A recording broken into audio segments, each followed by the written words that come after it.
ದೇವರ ನಾಮಕ್ಕೆ ಸ್ತೋತ್ರವಾಗಲಿ. ಇಂದಿನ ನಿರೀಕ್ಷೆ ವಾಕ್ಯಕ್ಕೆ ನಿಮ್ಮೆಲ್ಲರನ್ನೂ ಸ್ವಾಗತಿಸಿಕೊಳ್ಳುತ್ತಾ ಇದ್ದೇನೆ. ಇಂದಿನ ವಾಕ್ಯವನ್ನು ನಾವು ಓದಿಕೊಳ್ಳೋಣ. ಆದಿಕಾಂಡ 32ನೇ ಅಧ್ಯಾಯ 22ರಿಂದ ನಾವು ಓದೋಣ. Genesis chapter 32 verse 22 onwards. ಆ ರಾತ್ರಿ ಅವನು ತನ್ನ 2 ಹೆಂಡರನ್ನು 2 ದಾಸಿಯರನ್ನು 11 ಮಂದಿ ಮಕ್ಕಳನ್ನು ಕರೆದುಕೊಂಡು ಯಾಬೋಕ್ ಹೊಳೆಯನ್ನು ದಾಟುವ ಸ್ಥಳದಲ್ಲಿ ದಾಟಿದನು. ಅವರನ್ನು ತನ್ನ ಆಸ್ತಿಯ ಎಲ್ಲವನ್ನು ದಾಟಿಸಿದ ಮೇಲೆ ಯಾಕೋಬನು ಒಂಟಿಯಾಗನಾಗಿ ಹಿಂದೆ ನಿಂತಿರಲು ಯಾರೋ ಒಬ್ಬ ಪುರುಷನು ಬೆಳಗಾಗುವ ತನಕ ಅವನ ಸಂಗಡ ಹೋರಾಡಿದನು. ನೋಡಿರಿ, ಇಲ್ಲಿ ನಾವು ನೋಡುವಾಗ ಒಂದು ಹೋರಾಡಿ ಮಾಡುವ ಪ್ರಾರ್ಥನೆಯನ್ನು ಕುರಿತು ನಾವು ಇವತ್ತು ನೋಡೋಣ. ಯಾಕೋಬನು ತನ್ನ ಜೀವನ, ತನ್ನ ಪ್ರಯಾಣ, ತನ್ನ ಬಳಿಯಲ್ಲಿ ಎಲ್ಲವೂ ಇತ್ತು. ಅಂದರೆ ಅವನಿಗೆ 2 ಪರಿವಾರಗಳು ಇದ್ದವು. ಅವನಿಗೆ ದನ ಕುರಿಗಳು, ಆಳುಗಳು, ಒಂಟೆಗಳು, ಎಲ್ಲ ಸಮಸ್ತವು ಸಮೃದ್ಧಿಯಾಗಿ ಇದ್ದಾಗ ಅವನ ಜೀವನದಲ್ಲಿ ಒಂದು ದೊಡ್ಡ ಭಯ ಇತ್ತು.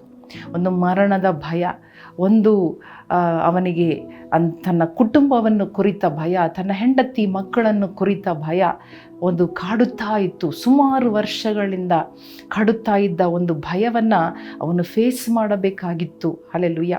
ಆ ಸಮಯದಲ್ಲಿ ಅವನು ಏನು ಮಾಡುತ್ತಾನೆ? ಎಲ್ಲ ಪ್ಲ್ಯಾನಿಂಗನ್ನು ಮಾಡುತ್ತಾನೆ, ಎಲ್ಲ ಸಿದ್ಧತೆಗಳನ್ನು ಮಾಡುತ್ತಾನೆ ಅದರಿಂದ ಪಾರಾಗುವುದಕ್ಕಾಗಿ. ಆದರೆ ಅವನಿಗೆ ಆ ಭಯ ಹೋಗಲಿಲ್ಲ, ಆ ಒಂದು ಆತಂಕ ಹೋಗಲಿಲ್ಲ. ಕೊನೆಯದಾಗಿ ದೇವರ ಬಳಿಗೆ ಪ್ರಾರ್ಥನೆ ಮಾಡುತ್ತಾ ಇದ್ದಾನೆ.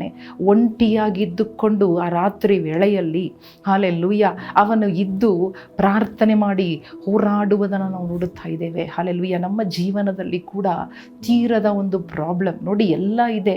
ಆದರೆ ಮನಸ್ಸು ಒಳಗಡೆ ಒಂದು ಸಂಕಟ ಅಥವಾ ಒಂದು ಭಯ, ಒಂದು ಫ್ಯೂಚರ್ ಕುರಿತ ಭಯ, ನಾಳೆಯನ್ನು ಕುರಿತ ಭಯ, ಒಂದು ವೇಳೆ ಯಾವುದೋ ಒಂದು ವಿಚಾರ ನಿಮ್ಮನ್ನು ಅದು ಒತ್ತಡ ಪಡಿಸುತ್ತಾ ಇರಬಹುದು. ಅದು ನಿಮಗೆ ನೆಮ್ಮದಿಯನ್ನು ಹಾಳು ಮಾಡುತ್ತಾ ಇರಬಹುದು, ನಿಮ್ಮ ನಿದ್ದೆಯನ್ನು ಕೆಡಿಸುತ್ತಾ ಇರಬಹುದು, ನಿಮ್ಮ ಆರೋಗ್ಯವನ್ನು ಕೆಡಿಸುತ್ತಾ ಇರಬಹುದು, ನಿಮ್ಮ ಮನಸ್ಸನ್ನು ಮುರಿಯುತ್ತಾ ಇರಬಹುದು. ಅಂಥ ವಿಷಯವನ್ನು ಇರುವಾಗ, ಒಂದು ವೇಳೆ ಇದ್ದರೆ ಅದಕ್ಕಾಗಿ ನೀವು ಹೋರಾಡಿ ಪ್ರಾರ್ಥನೆ ಮಾಡುವಾಗ ದೇವರು ಅದನ್ನು ಬಿಡುಗಡೆ ಕೊಡುವ ದೇವರಾಗಿರುತ್ತಾರೆ. ಹಲ್ಲೆಲೂಯಾ. ಅದನ್ನು ಸುಲಭವಾಗಿ ದಾಟುವಂತೆ ಮಾಡುತ್ತಾರೆ. ಸುಲಭವಾಗಿ ಅದನ್ನು ನೀವು ಹಲ್ಲೆಲೂಯಾ ಜಯಿಸುವುದಕ್ಕೆ ದೇವರು ನಮಗೆ ಬಲ ಕೊಡುತ್ತಾರೆ. ಖಂಡಿತವಾಗಿಯೂ ಹಲ್ಲೆಲೂಯಾ. ಯಾಕೋಬನು ಅದನ್ನೇ ಮಾಡಿದನು. ಆತನಿಗೆ ಏನೂ ಕಡಿಮೆ ಇರಲಿಲ್ಲ.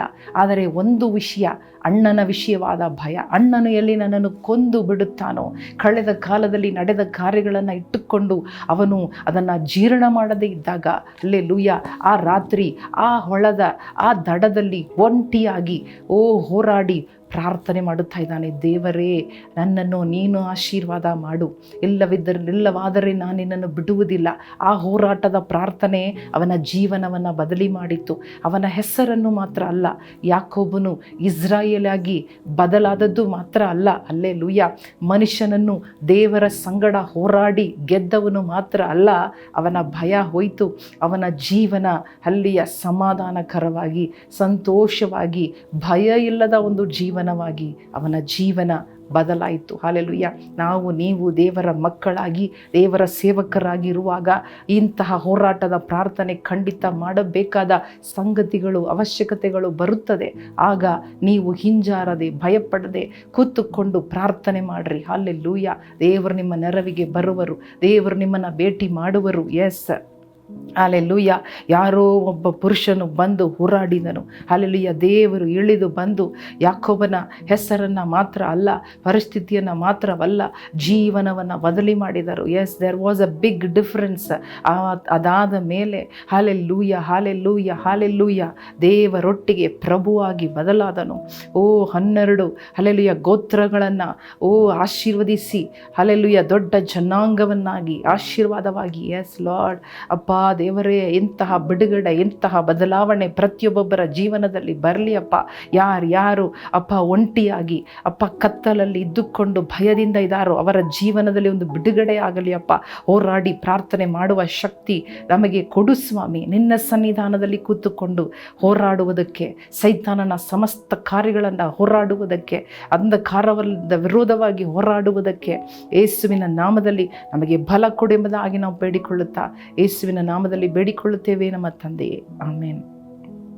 ಪ್ರಿಯ ಸಹೋದರ ಸಹೋದರಿಯರೇ, ನಮ್ಮ ಜೀವನದಲ್ಲಿ ದಿಢೀರೆಂಬುದಾಗಿ ಬರುವಂತಹ ಹಲವಾರು ಕಾರ್ಯಗಳು, ಸವಾಲುಗಳು, ಅಂಧಕಾರಗಳು ಅಥವಾ ಒಂಟಿತನ ಒಂದು ದೊಡ್ಡ ವಿಷಯ ನಮಗನ್ನು ಕಾಡುತ್ತಾ ಇದೆಯಾ? ಅದಕ್ಕೆ ಕುತ್ತುಕೊಂಡು ದೇವರ ಸನ್ನಿಧಾನದಲ್ಲಿ ಹೋರಾಡಿರಿ. ದೇವರು ಸಹಾಲಲಿಯ ನಿಮಗೆ ಸಹಾಯ ಮಾಡುತ್ತಾರೆ, ನಮ್ಮ ಜೊತೆಗೆ ಮಾತನಾಡುತ್ತಾರೆ, ನಿಮ್ಮನ್ನು ಭೇಟಿ ಮಾಡುತ್ತಾರೆ, ನಿಮ್ಮನ್ನು ಪಾರು ಮಾಡುತ್ತಾರೆ. ದೇವರು ನಿಮ್ಮನ್ನು ಆಶೀರ್ವದಿಸಲಿ. ಆಮೇನ್.